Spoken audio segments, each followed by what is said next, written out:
የምንካፈለው ዛሬ በጣም የሚጠቅም በተለይ ማለት ነው እግዚአብሔር በህይወታችሁ ትልልቅ ነገር ሊያደርግ አጀንዳ ላለባችሁ ሰዎች ራእይ ላላችሁ ሰዎች በልባችሁ ይሄንን ባደርግ ብላችሁ እግዚአብሔር በውስጣችሁ ያስቀመጠ እግዚአብሔር በህልም በራእይ በነቢያት በቃ በውስጥ በመንፈሱ በልባችሁ ላይ የነገራችሁ ወደፊት በእናንተ ላይ ሊያደርግ ያለው ትልልቅ ሐሳብና አጀንዳ ላላችሁ ሰዎች በጣም የሚጠቅም ነው።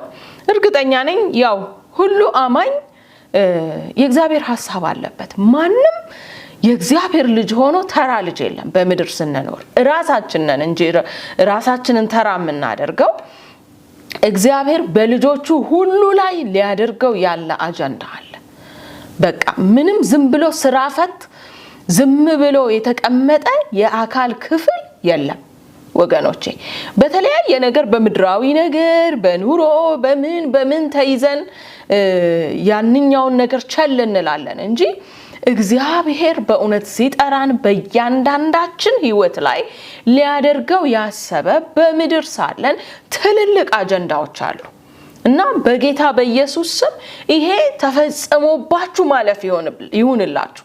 ዛሬ እኔን ለምትመለከቱ ሁሉ በእውነት ይሄንን በዚህ መንፈስ ባርካችኋለሁ። ገና ከመጀመሪያ የእግዚአብሔርን አጀንዳ በህይወታችሁ ያለውን አውቃችሁ መፈጸም ይሆንላችሁ። የእግዚአብሔር ጸጋ ይርዳችሁ ወገኖች። ያ መታደል ነው። በሰማይ አክሊልን ያሰጠናል።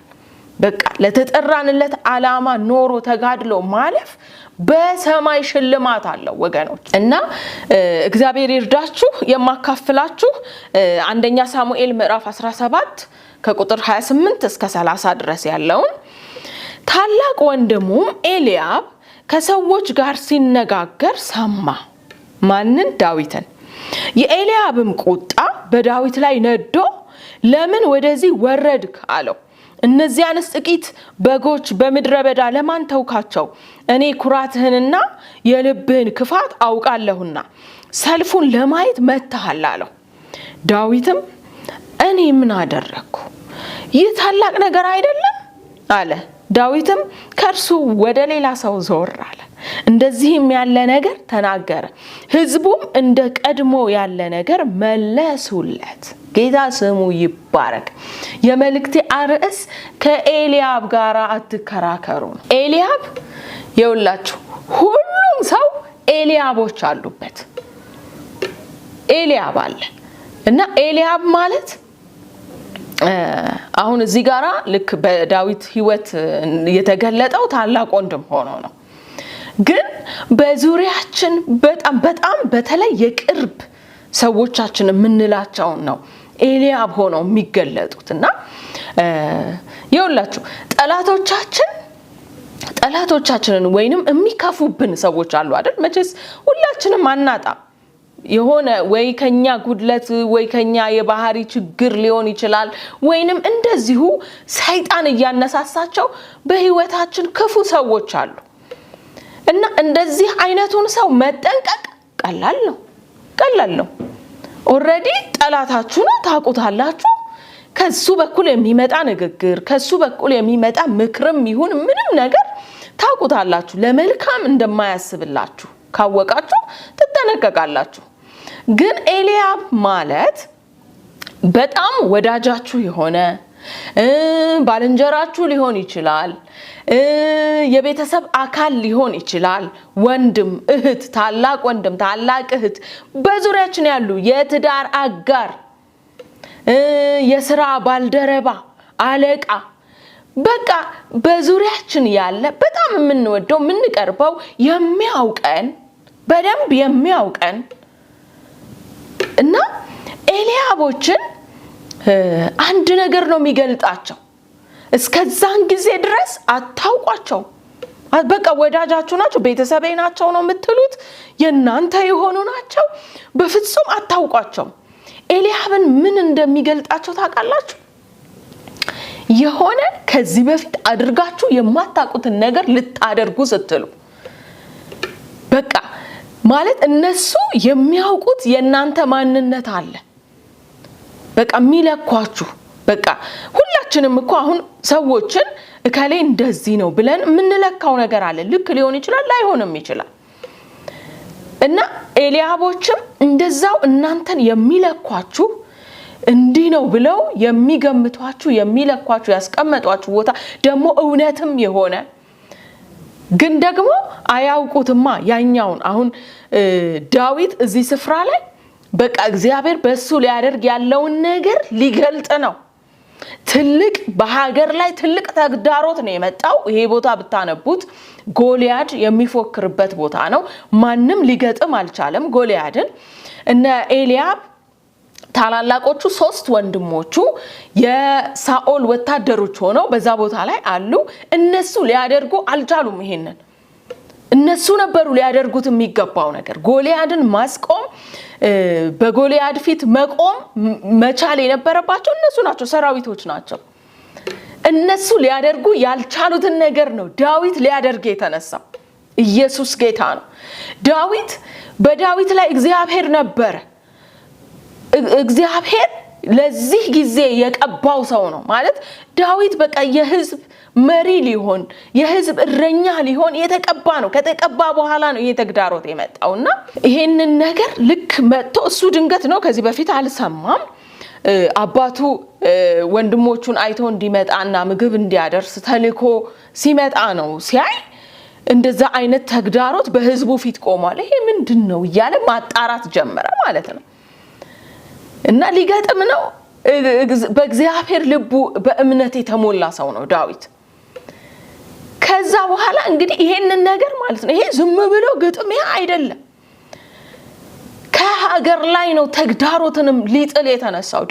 ዳዊት ቢሸነፍ ይውላችሁ ጎልያድ የተደራደረበት ነገር ምንድነው ከናንተ አንድ ጀግና የምትሉትን ሰው አምጡ ከኔ ጋር ይግጠም ይሄ ሁሉ ሰራዊት እርስ በርስ መገጣጠም አያስፈልግም አንድ ሰው ብቻ አምጡ አንዳችን ከዛ በኋላ የናንተ ወገን ይሄ የቆመው እናንተ የመረጣችሁት ሰው ከተሸነፈ ለኛ ባሪያዎች ትሆናላችሁ እኛ ካሸነፈን እኔ ካሸነፍኩኝ ደግሞ አለ እኔ ካሸነፍኩ ደግሞ እኛን ገዛቸዋለን እሱም ካሸነፈ እንደዛው እነሱ ባሪያ ሊሆኑ ማለት ነውና ይሄ ዝም ብሎ የአንድ ሰው ጉዳይ አይደለም የሀገር ጉዳይ ነው ደግሞ እስራኤል የእግዚአብሔር ሕዝብ ነውና የእግዚአብሔር መንግስት ጉዳይ ነው በቃ ይሄ ከዛ ኤልያብ ሲገለጥ ታያላችሁ ይሄንን ነገር ዳዊት እንዳያደርግ ሊያስቆመው ነው መንገዱ ላይ የቆመው በቃ እና የኤልያቦች ዋና መገለጫቸው ንቀት ነው ንቀት እናንተን አሳንሶ ማሳየት የናንተን ማንነት መንገር ምንድነው የሚለው ሄድና ዛው በጎችህን ጠብቅ ነው ምንድነው ይሄንን አንተ ልታደርግ ነው ይሄንን እና በግ ነው መጠበቅ ያለብህ አንተ ወደዛ ተመለስ ይለዋል ይውላችሁ ቅድም ያነበብኩላችሁ ክፍል ታላቅ ወንድሙም ኤልያብ ከሰዎች ጋር ሲነጋገር ሰማ የኤልያብም ቁጣ በዳዊት ነዶ ለምን ወደዚህ ወረድክ እነዛን ጥቂት በጎች በመድረ በዳ ለምን ተውካቸው ሄድ ነው ወደዛ ያንተ ስራ ይሄ አይደለም ይሄንን ተግዳሮት ማስቆም ያንተ ስራ አይደለም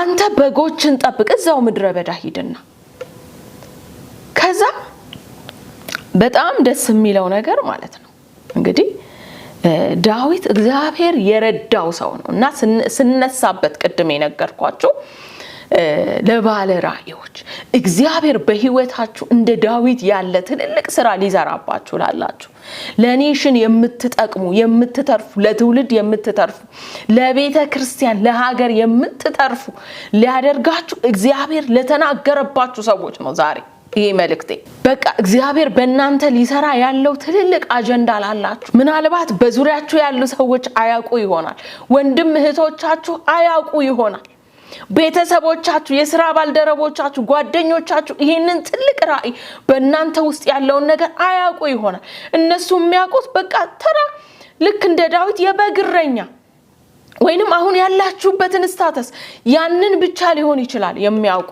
ግን ደስ የሚለው ነገር ዳዊት አልሰማውም ጌታ ስሙ ይባረክ ቢሰማውስ ኖሮ ይሄንን ተግዳሮት በሀገር ላይ የመጣውን ተግዳሮት ማን ነበር የሚቋቋመው? ማንም እኮ የለም። ከሳኦል ጀምሮ ከላይ ከንጉሱ ጀምሮ እስከ ስር ድረስ 40 ቀን እኮ ነው ሲፎክርባቸው የነበረው ጎልያድ። ማንም የሚገጥም ጠፋ። እና ይሄ ተግዳሮት በእግዚአብሔር ሕዝብ ላይ በእግዚአብሔር መንግስት ላይ ነው፣ በእግዚአብሔር ስም ላይ ነው ወገኖቼ የመጣው። ከዛ እሺ እንዴት ነው የምናሸንፈው? እንደነዚህ አይነት ሊያስቆሙን ልክ ስትነሱ ነው የሆነ ነገር በውስጣችሁ ያለውን ነገር የእግዚአብሔርን ሐሳብ ልታደርጉ ልክ ስትነሱ ኤልያቦች ይገለጣሉ። ታያቸዋላችሁ። አትችልም ነው የሚሉት። የኤልያብ ዋና ንግግር አትችልም፣ አንተ እኮ እንደዚህ ነህ እንዴ ድፍረትህ ይለዋል። አለው እኮ ማለት የመሰለው አሁን ይውላችሁ የገመተው ማንነት አለ። የሆነው ራሱ ዳዊት የበግረኛ ነበር። ከዛ ውጪ ደግሞ በቃ የልብህን ኩራት አውቃለሁ ይለዋል። እና ዳዊት ኩሩ አልነበረም። በጣም ቅን ትሁት ነው። ቃሉን ብታጠኑት እግዚአብሔር እንደ ልቤ ያለው ነው። እግዚአብሔር ትዕቢተኞችን ኩራተኞችን ይቃወማል። እግዚአብሔር ያላለውን ነው ያልሆነውን ነው። ኩሩ ነህ፣ የልብህን ኩራት ትዕቢትን አውቃለሁ አለ። እና አያችሁ ተሳስቷል፣ ግን ልክ አይደለም። ይሄንን ሰምቶ ቢሆንስ ኖሮ ዳዊት ግን አልሰማም። እና እንዴት ነው የምታሸንፉት? ኤልያቦችን አሸንፋችሁ የእግዚአብሔርን አጀንዳ በእናንተ ሊያደርግ ያለውን ነገር የምትፈጽሙት እንዴት ነው የሚለውን የተወሰነ ነገር ከዚህው ክፍል ላይ እናያለን። ጌታ ስሙ ይባረክ። በእውነት እናንተ አሸናፊ ናችሁ። በእናንተ እግዚአብሔር ሊሰራ ያለው ይፈጸማል። ማንም አያስቆማችሁም። ኤልያቦች አያስቆሟችሁ። በዙሪያችሁ ያሉ ኤልያቦች አያስቆሟችሁ። የዳዊት ጥበብ በኢየሱስ ስም በእውነት ይህንን ለምትሰሙ ይሰጣችሁ ከእግዚአብሔር ዘንድ። ዳዊት ጥበበኛ ነበር። መንገዱን በማስተዋል ነበር የሚሄደው። ሳኦል ራሱ ይፈራው ነበር።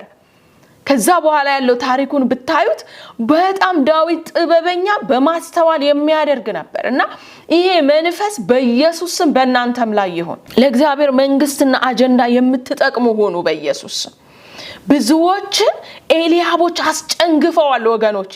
ብዙዎች በእውነት የት ይደርሳሉ የተባሉ በዙሪያቸው ባሉ በትዳር አጋሮቻቸው ሊሆን ይችላል፣ በወንድም በእህቶቻቸው፣ በጓደኞቻቸው፣ በስራ ባልደረቦቻቸው፣ በሚወዷቸው ንግግር ብዙዎች በቃ እግዚአብሔር ሊያደርግባቸው ያለውን ትተዋል። ተስፋ ቆርጠው እውነት ነው እኔ ማን ነኝና ብለው ራሳቸውን አይተው ተስፋ ቆርጠው ከመንገድ ወጥተዋል።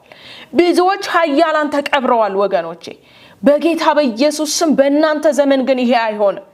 በእውነት እናገራለሁ፣ በእናንተ ዘመን ይሄ አይሆንም። የእግዚአብሔር ኃይል የእግዚአብሔር ጸጋ በጌታ በኢየሱስ ክርስቶስ ስም በእናንተ ላይ ይሁን። በዳዊት ላይ የሰራ የእግዚአብሔር መንፈስ በሙላት በእናንተም ላይ ይስራ። ጌታ ስሙ ይባረክ። እና ኤልያቦችን እንዴት ነው የምናሸንፈው? በጣም ጥቂት 1 2 3 ነገሮች ነግሬያችሁ እንጸልያለን። ጌታ ዛሬ ጸጋን ይሰጣችኋል በኢየሱስ ማለት ይውላችሁ። ሰዎቹን አይደለም አሁን ሰዎቹን እንድታሸንፉ አይደለም ምነግራችሁ። ማሸነፋችሁ ማለት ምንድነው? ሰዎቹ የሚያመጡባችሁ ንግግር ተጽዕኖዎች አልፋችሁ ልታደርጉ ያለውን ነገር ማድረግ መቻል ነው ማሸነፍ ማለት። መሸነፍ ደግሞ በቃ ሰይጣን የሚጠቀምባቸው ያንን እንዳታደርጉ ነው። ሰይጣን ይጠቀምባቸዋል በጣም እና ያንን እንዳታደርጉ ነው። ያንን ሳታደርጉ እነሱን ሰማችሁ ማለት ተሸነፋችሁ ማለት ነው። እና እንዴት ነው የምታሸንፉት? የመጀመሪያው ነገር ዳዊት ያደረገው ጥሎ ዞር በማለት በቃ ጥሎ ሄደ። አልተከራከረም። ስለራሱ ሲያስረዳ አናየው። በቃ በእንደዛ አታሸንፏቸውም ወገኖቼ። ማለት ኤልያቦች በድርጊት ነው የምታሸንፏቸው፣ ወይንም ሲያዩ ነው የሚያፍሩት እንጂ ነገሩን ሳትፈጽሙ እኔ እኮ እግዚአብሔር ከኔ ጋር ነው ያለው፣ እግዚአብሔር ይረዳኛል እንዲና እንዲ እያላችሁ ስለናንተ ብታብራሩ ምን ብትሉ የባሰ ተስፋ የሚያስቆርጥ ነገር ስለናንተ ትንሽነት አለመቻል በደንብ ነው የንቀትን ጥግ የሚያሳያችሁ ወገኖች። ስለዚህ ዳዊት እግዚአብሔር የረዳው ሰው ነው። እንደዛ ሲናገረው ሂድ ተመለስ ወደ በጎቹ ጋር ሂድ ምናም ታላቅ ወንድሙ እኮ ነው። ዞር አለ። ምን አደረኩኝ እኔ ጋር እየጠየቅኩኝ ነው አለ። ይሄ ታላቅ ነገር አይደለም እንዴ? እኔ ምን አደረኩኝ? ከዛ በኋላ ግን ወዴት ሄደ? ወደ ትክክለኛው ሰው ወደ ሳኦል። ምክንያቱም ሳኦል መፍቀድ አለበት። ይሄ ነገር ለአገር ላይ የመጣ ነገር ነው። ዳዊት ቢሸነፍ አገር ነው የሚሸነፈው። ስለዚህ ሳኦል መፍቀድ አለበት። ቀጥ ብሎ የት ነው ሄዶ የሚያብራራው ስለራሱ? ሳኦል ጋር። እና ሳኦልም እንደማይችል ነግሮታል። ግን የሳኦል ንግግር በንቀት አልነበረም። እናንተ እዩት ወይንም ቶሎ ብዬ ላንብብላችሁ ቁጥር 33 እስከ 37 ሳኦልም ዳዊትን አንተ ገና ብላቴና ነህና ሄዶ ሲነግረው ማለት ነው። በቃ እኔ ገጥመዋለሁ ብሎ ሲል አንተ ገና ብላቴና ነህ። አሁን ዳዊት ምናልባት በአልሆነ ጀብደኝነት በስሜት ተነሳስቶ እኔ ገጥመዋለሁ እያለ እንደሆነና እንዳልሆነ እዚህ ጋር እየፈተሸው ነው። እና ያለበትን ማንነቱን ነው የሚያሳየው። ማለት የሆነውን ነገር የሚያየው ጀስት በአይን የሚያየውን ነገር ነው እንጂ በንቀት እንደ ኤልያብ አይደለም። አቃለው የልብህን ኩራት ምናምን ነው። ያኛው ቁጣ ሁሉ አለበት። ተመለስ ወደ በጎቹ ጋር ነው። እዚህ ጋር ግን ማንነቱን ነው የሚነግረውና በምን አይነት መንፈስ ነው ይሄንን ሊገጥም ያለውን ነገር እያየ ነው ሳኦል። ከዛ እርሱም አለ አሁን ለሱ በደንብ ነው የሚያብራራው ስለራሱ። እርሱም ከብላቴንነቱ ጀምሮ ጦረኛ ነውና ይህን ፍልስጤማዊ ለመውጋት ትሄድ ዘንድ አትችልም አለው። ዳዊትም ሳኦልን አለው እኔ ባሪያ የአባቴን በጎች ስጠብቅ አንበሳና ድብ ይመጣ ነበር፣ ከመንጋውም ጠቦት ይወስድ ነበር፣ በኋላውም እከተለውና እመታው ነበር። ልምምዴ አለው ከሰው ጋር አይደለም ከአንበሳና ከድብ ጋር ነበር ልምምዴ። እግዚአብሔር በምድረ በዳ ላይ ሲያለማምደኝ የነበረው ከነዚህ ጃይንት ከሆኑ ፍጡራን ከአውሬ ጋራ ማለት ነው።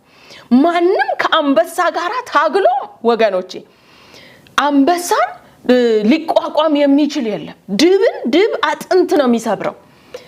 ከድብ ጋራ ማንም መታገል አይችልም የሰው ልጅ። ከዛ ዳዊት ግን ይሄ ተሞክሮ ነበረው። ከዛ ያለፈውን ተሞክሮን ይነግረዋል። ጌታ ስሙ ይባረክ።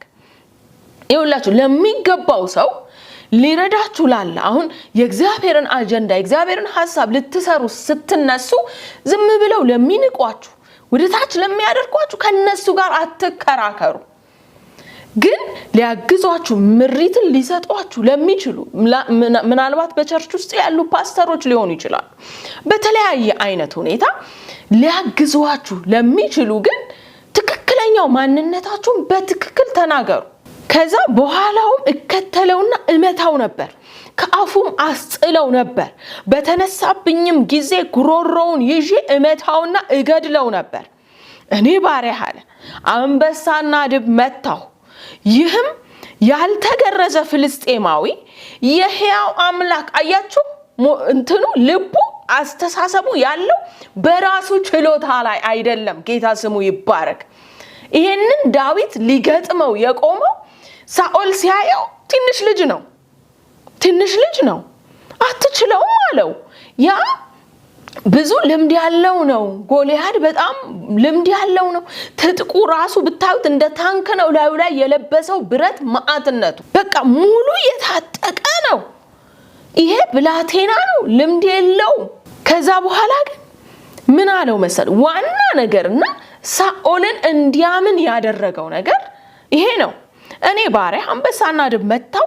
ይህም ያልተገረዘ ከማንነቱ ይጀምራል። የነሱ ማንነት ግን የኪዳን ህዝብ ናቸው።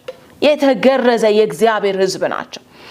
ከዛ ፍልስጤማዊ የሕያውን አምላክ ጭፍሮች ተገዳድሯልና ማንን ነው የተገዳ? ይሄ እኮ ጦርነት አለው የኛ የእስራኤላውያን ጉዳይ አይደለም። ይሄ እነዚህ እዚህ ጋር የቆሙት ሰራዊት የእስራኤል ሰራዊት የእግዚአብሔር ነው፣ ያንተ አይደለም። ሳኦል ያንተ እኮ አይደሉም። ህዝቡን እኮ አይደለም፣ የእግዚአብሔርን ህዝብ ነው። ተራ ህዝብ እኮ እኛ አይደለንም ነው በቃ። ከዛ ከነርሱም እንደ አንዱ ይሆናል አለው። ከዛ ዳዊትም ከአንበሳና ከድብ እጅ ያስጣለኝ እግዚአብሔር ስሙ ይባረክ። የዛኔም አለ በኔ ኃይልና ብርታት አይደለም አንበሳውንና ድቡን ስታገል ስመታ የነበረውና ሲያስጥለኝ የነበረው ያ እጅ የእግዚአብሔር እጅ አለ አሁንም ይረዳኛል። ጌታ ስሙ ይባረክ። አያችሁ ይሄንን ታዲያ እንዴት ብሎ ነው ሊያስቆመው የሚችል? እንዲህ አይነቱን በእምነት የተሞላ እነሱ እኮ የረሱትን ነገር ነው። ጎልያድን እኮ እያዩ ሁሉም ርደዋል፣ ሁሉም ተሸንፈዋል። ከጎልያድ አልፈው እግዚአብሔርን ማየት አልቻሉም ወገኖቼ። ማንነታቸውን ማየት አልቻሉም። እነሱ የእግዚአብሔር ሕዝብ ናቸው፣ የእግዚአብሔር ሰራዊት ናቸው። ይሄንን ማየት አልቻሉም ነበር። እነሱ ላይ ኪዳን አለ፣ አብሯቸው እግዚአብሔር አለ፣ ድልን የሚሰጣቸው እግዚአብሔር አለ። ይሄንን ከሳኦል ጀምሮ ማንም አላየም። በቃ ይሄ እንደዚህ ብሎት እንዴት ብሎ ሊከለክለው ይችላል? ጌታ ስሙ ይባረክ። ከዛ ከአንበሳና ከድብ እጅ ያስጣለኝ እግዚአብሔር ከዚህ ፍልስጤማዊ እጅ ያስጥለኛል አለው። በቃ እግዚአብሔር ያስጥለኛል አለው። ሳኦልም ዳዊትን ሂድ እግዚአብሔር ካንተ ጋር ይሆናል አለው። ኢየሱስ ጌታ ነው። በቃ አሳመነው። አያችሁ ትክክለኛ ምታሸንፉበት ወይንም እግዚአብሔር በእናንተ ሊያደርግ ያለውን ነገር ምታደርጉበት ልቡ በእግዚአብሔር ላይ በመታመን ነው ወገኖቼ። ኤልያቦችን አለመስማት ሊያስቆሟችሁ ሊያሳንሷችሁ የእናንተ ማንነት የሚነግሩ እንደዚህ አይነቶቹን አለመስማት ግን የእግዚአብሔርን ሐሳብ በእናንተ ሊያደርግ ያለውን ታላቅ ነገር በእግዚአብሔር ላይ በመታመን ማድረግ። ጌታ ኢየሱስም ራሱ እንደዚህ አይነት ኤልያቦች ነበሩበት። የገዛ ወንድሞቹ አይተማመኑበትም ነበር ይላል። ራስህን ግለጥ እስኪ ይላል። ማለት የእግዚአብሔር ልጅ መሆኑን እንዲገልጥ ይፈልጋሉ። እስኪ ራስህን ግለጥ። አይተማመኑበትም ነበር ይላል ዮሐንስ ወንጌል ምዕራፍ 7 ላይ። ምን ማለት ነው? ይሄ እኮ አይተማመኑበትም ነበር ማለት በቃ እንደ ተራ ሰው ነው እያዩት የነበረው። ከትንሣኤ በኋላ ነው ያመኑበት።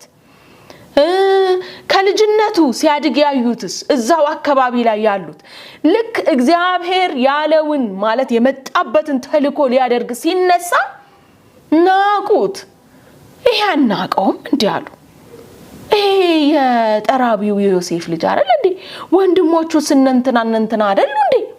አያችሁ ኢየሱስ እነሱ ጋራ ተአምራትን አድርጎ ሊያሳምናቸው አልፈለገም። ዞር ነው ያለው።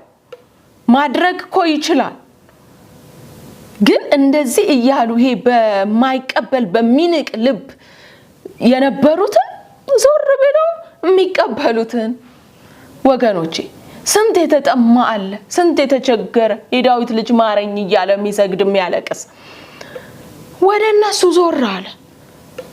የመጣበትም ዓላማ ለተቀበሉት ሁሉ ወደ ገዛ ወገኖቹ መጣ ይላል። ግንስ ካልተቀበሉስ ይሄው ወደኛ ሁሉ መጣለን። እና እንደዚህ እግዚአብሔር በእናንተ ሊሰራ ያለውን አጀንዳ ከሚንቋችሁ ጋራ በዙሪያችሁ ካሉ ከሚያሳንሷችሁ ጋር አትከራከሩ። ራሳችሁንም ለማስረዳት እኔ እኮ እንዲህ ነኝ ብዙዎች ይሄንን ለማሳመን ሲታገሉ አያለሁ።